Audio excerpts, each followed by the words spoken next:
할렐루야. 저는 오늘 본문 말씀을 통해서 어떤 은혜가 더욱 귀하십니까?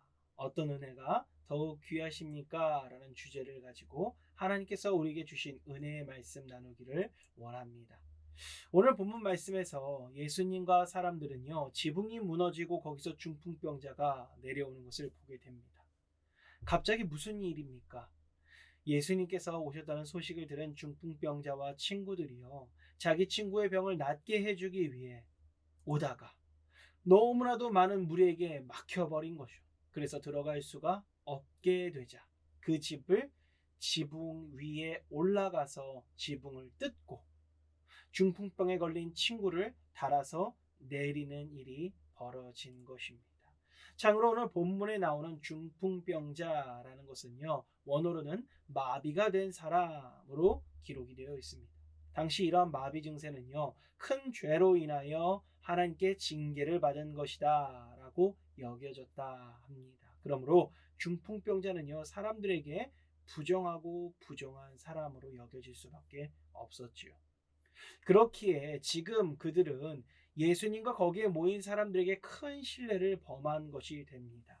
부정한 죄인을 한가운데 두어 그들 모두를 그 부정함에 노출하게 만들었으니 말입니다. 또 그 일을 위해 자기 집 지붕을 뜯었습니까? 남의 집 지붕을 뜯었습니다. 그렇기 때문에요, 그것 또한 큰 신뢰가 되는 것입니다.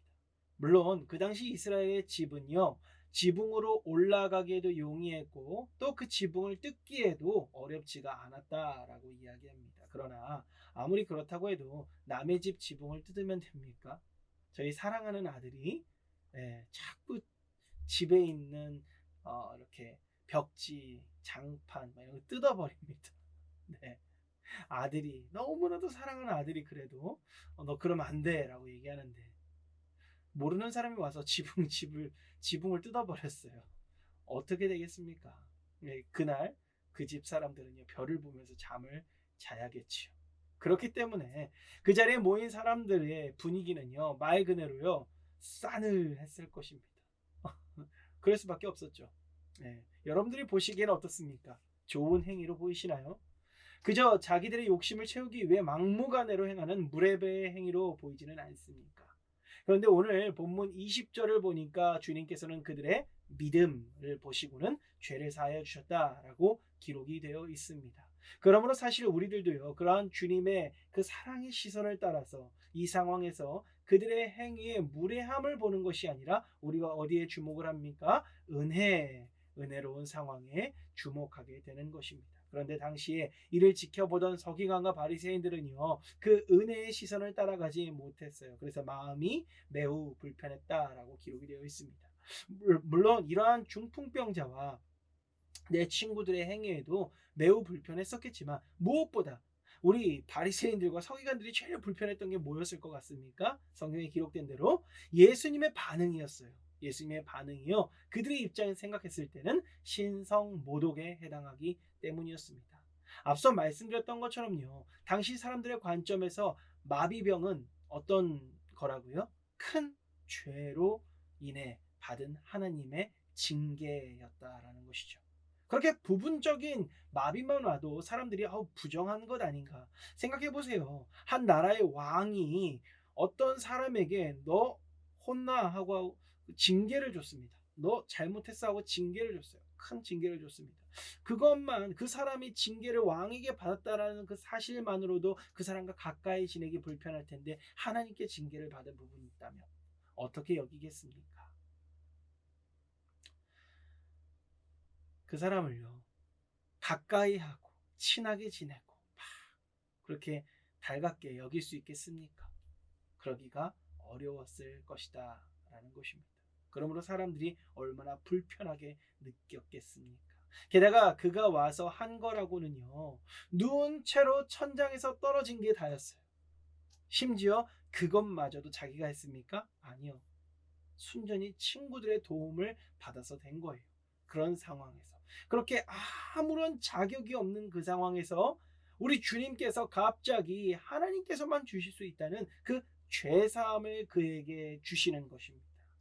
왜 그렇게 하셨을까요? 사람들이 불편할 걸 알면서 도대체 왜 그렇게 하셨을까요? 그 이유는요. 24절에 나와 있는데 우리 앞부분만 한번 같이 읽었으면 좋겠습니다. 24절 말씀 한번 같이 읽겠습니다. 그 앞부분만 시작. 그러나 인자가 땅에서 죄를 사하는 권세가 있는 줄 너희로 알게 하리라. 아멘. 아멘. 그렇습니다. 죄사함은요. 그리고 그로 말미암은 구원은 우리의 어떠한 자격으로 받는 것이 아니에요.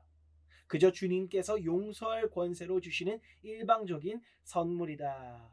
믿으시기 바랍니다. 우리는 이것을 은혜라고 부릅니다. 사실 당시 이스라엘 사람들에겐 이러한 죄사함의 은혜가 너무나도 목말랐습니다. 왜냐하면은요, 이 이야기는 좀 역사적으로 들어가는데요. 그들의 나라와 민족을 죽이고 망하게 했던 그 원인을 우리 주님께서, 우리 하나님께서 뭐라고 진단하셨습니까? 바로 죄라고 진단하신 것입니다.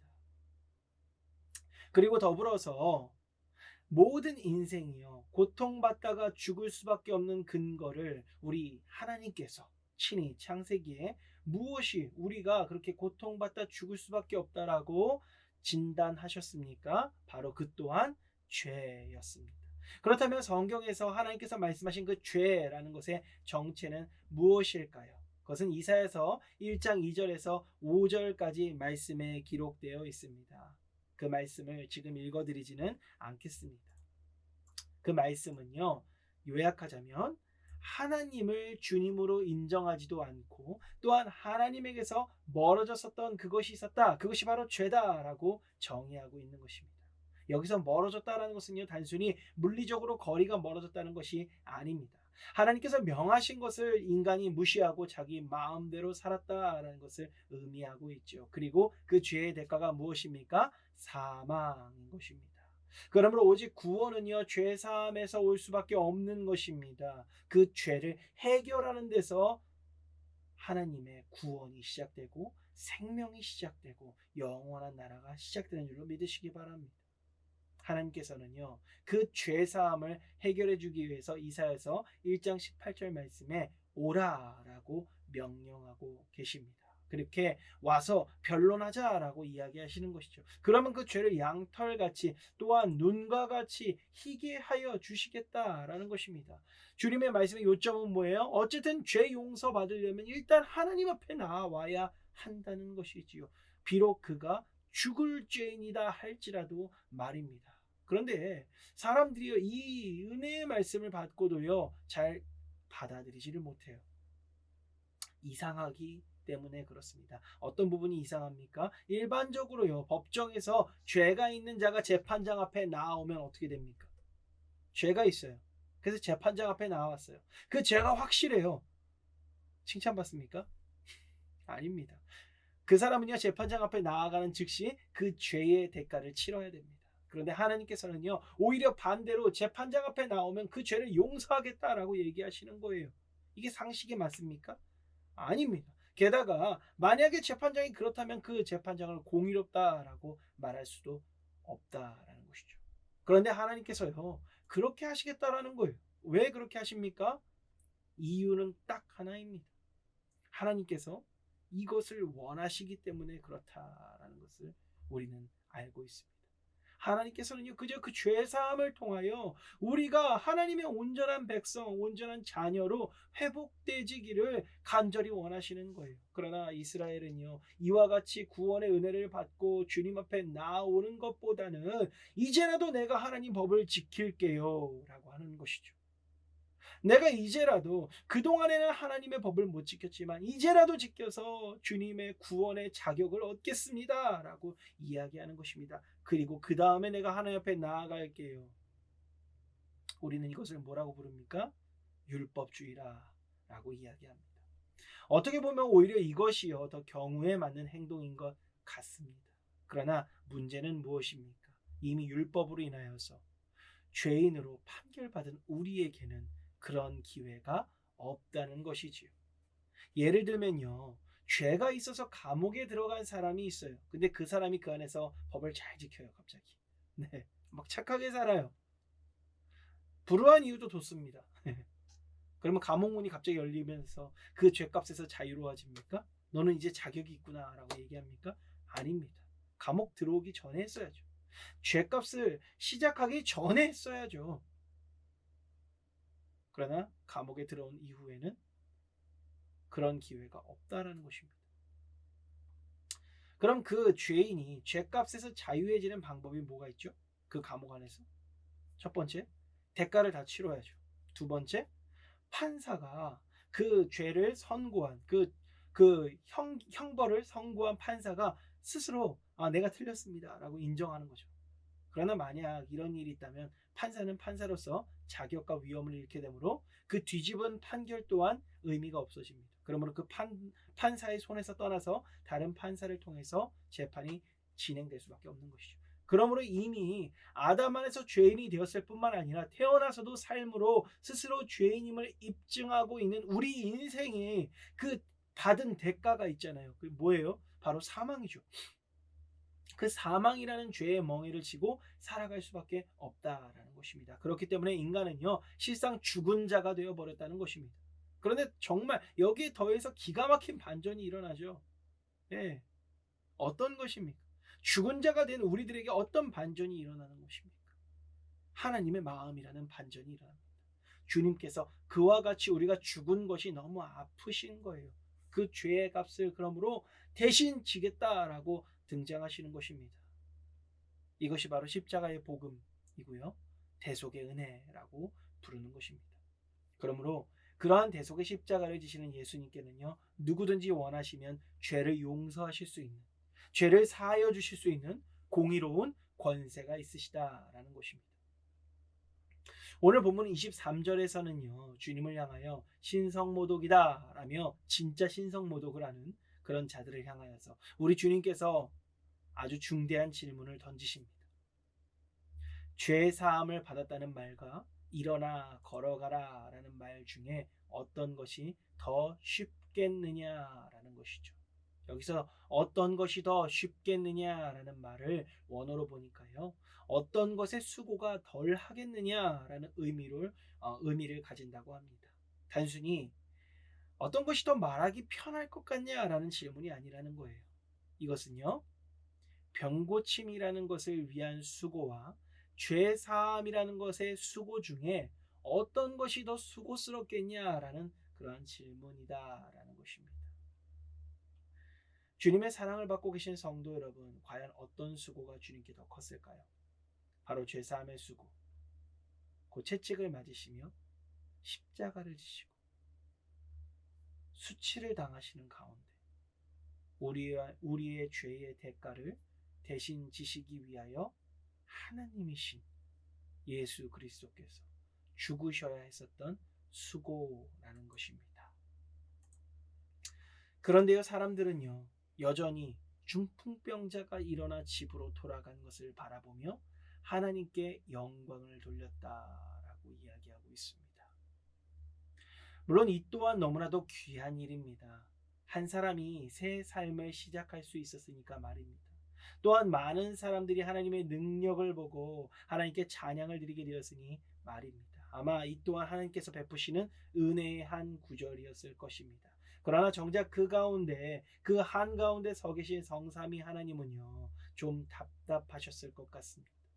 하나님이신 예수님께서 이 땅에 오시고 또 그 자리까지 오셔서 병든 자를 고치신 것은 죄사함, 곧 구원의 은혜를 알게 하시며 또한 받게 하려 하신 것인데, 그들은 엉뚱한 것에 계속하여 시선이 고정되어 있었다라는 것입니다. 병고침의 기적, 혹은 예수님께 빼앗긴 사람들의 관심, 바리새인들이 제일 속상했죠. 저 관심 내 건데, 그죠? 그러므로 주님께서는 오늘 본문 말씀을 통해서 그들에게뿐만 아니라 그와 같은 관심에 욕심내고 있는 우리들, 그리고 그 병고침의 기적을 얻고자 하나님을 이용하고 싶어하는 우리들에게 다음과 같이 똑같이 물어보시는 것 같습니다. 병고침의 은혜와 죄 사함의 은혜 중 너희는 어떤 것이 더 귀하고 고맙니? 라고 말입니다. 사랑하는 우리 성도 여러분, 오늘 본문에서 우리는 세 부류의 사람을 발견할 수 있죠.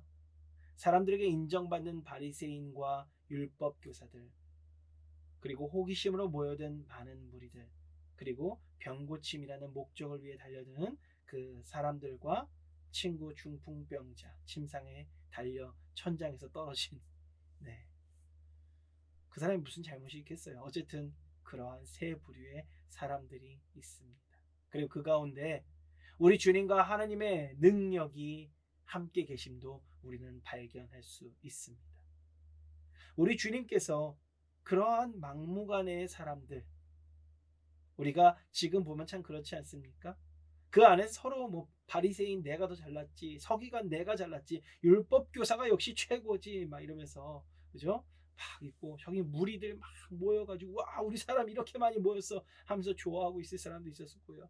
내가 친구를 위해 병을 고쳐주겠어, 저 지붕을 뜯겠어 달려드는 사람도 있을 것이고, 아 오늘 역시 주인공은 나 중풍병자지라고 이 사람이 생각했는지도 모르겠습니다. 그러나 그 가운데 누가 왜 그 자리에 계셨습니까? 바로 우리 하나님과 하나님의 능력이 그 모두의 죄를 사하여 주시며 또한 새 삶을 주시기 위해서요 그 자리에 계셨습니다. 그런데 그 많은 사람들 중에 우리 하나님은요 유독 우리 하나님이신 예수님은 유독 한 사람에게 관심을 가지시며 그에게 오늘 죄사함과 구원을 베풀어 주셨어요. 누굽니까? 누가 그 죄사함과 치료함, 그 새 삶을 모두 선물로 받아가고 있습니까? 아무것도 하지 않은 부정한 자, 중풍병자였습니다. 왜 그렇게 되었을까요? 지붕을 뚫고 그를 내려준 친구들 덕분에 그가 그 선물 모두를 받아갈 수 있었던 것일까요? 아무것도 한 게 없는데 그 친구들의 도움으로 받은 걸까요? 아니에요. 그것은요, 오직 우리 주님의 은혜였다는 것입니다. 그것을 우리 주님은 얘기해주고 싶은 거예요. 너희에게 주려는 이 구원은 하나님의 은혜란다 라고 말입니다. 하나님께 이와 같은 은혜를 입고 하나님 나라 백성된 우리 성도 여러분, 오늘 주님께서 저와 여러분들에게 바리새인들과 서기관들에게 하셨던 그 질문을 던져주신다면 우리들 마음에는요, 오늘 바리새인들이 예수님께 그 마음을 들켰잖아요. 우리도 마음을 들킬 건데 우리의 마음은 뭐라고 답할 것 같습니까? 저는 우리가 이렇게 답했으면 좋겠어요. 하나님, 이 죄인을 부정하고 아무것도 할 수 없었던 이 죄인을 용서해 주셔서 너무나도 감사드립니다. 그리고 주님께서 이미 주신 은혜의 구원과 더불어 부어주시는 새로운 하나님 나라 백성으로서의 새 인생을 주셔서 주님 너무너무 감사합니다 라고 대답할 수 있었으면 좋겠습니다. 그렇게 우리 주님 기뻐하실 수 있는 대답 드릴 수 있는 우리 모두 되기를 주님의 이름으로 축원합니다.